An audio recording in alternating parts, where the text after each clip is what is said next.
দেশে এই মুহূর্তে আওয়ামী লীগের কার্যক্রম নিষিদ্ধ।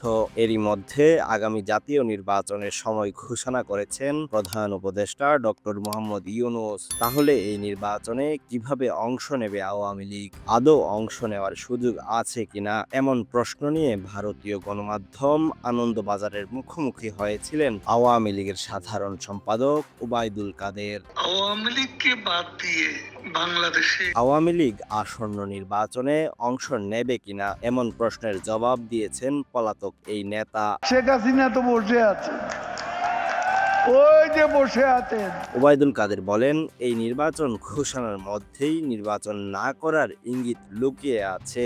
আওয়ামী লীগকে বাদ দিয়ে বাংলাদেশে কোনো গ্রহণযোগ্য নির্বাচন হতে পারে না বলেও মন্তব্য করেন তিনি। ওবায়দুল কাদের দাবি করেন, দেশের ৪৫% বেশি মানুষ আওয়ামী লীগের সমর্থক। এত বড় জনগোষ্ঠীকে উপেক্ষা করে কোনো নির্বাচন সম্ভব নয় বলেও মনে করেন তিনি।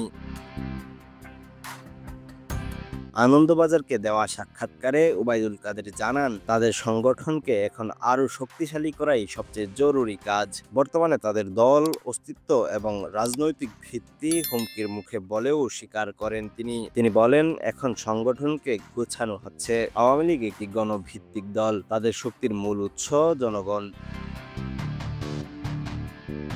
শেখ হাসিনা দেশে ফেরা নিয়েও মন্তব্য করেছেন তিনি। বলেছেন, শেখ হাসিনা প্রতিদিন দেশের নেতাকর্মীদের সঙ্গে যোগাযোগ রাখছেন এবং অনুপ্রেরণা দিচ্ছেন।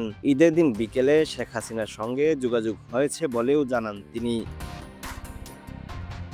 যে দেশের মানুষের আর্থসামাজিক উন্নয়নের জন্য তিনি বলেন, আল্লাহর রহমতে শেখ হাসিনা সুস্থ আছেন। তবে দেশে ফেরা নিয়ে বলেন, শেখ হাসিনা আগেও বলেছেন দেশের জন্য তিনি ফিরবেন এবং যারা তার বিরুদ্ধে ষড়যন্ত্র করেছে তাদের শাস্তি হবে। তবে তিনি কবে ফিরবেন তা এখনো বলা যাচ্ছে না। সবকিছু নির্ভর করছে দেশের রাজনৈতিক পরিস্থিতি, জনগণের মনোভাব এবং আন্তর্জাতিক পরিস্থিতির উপর।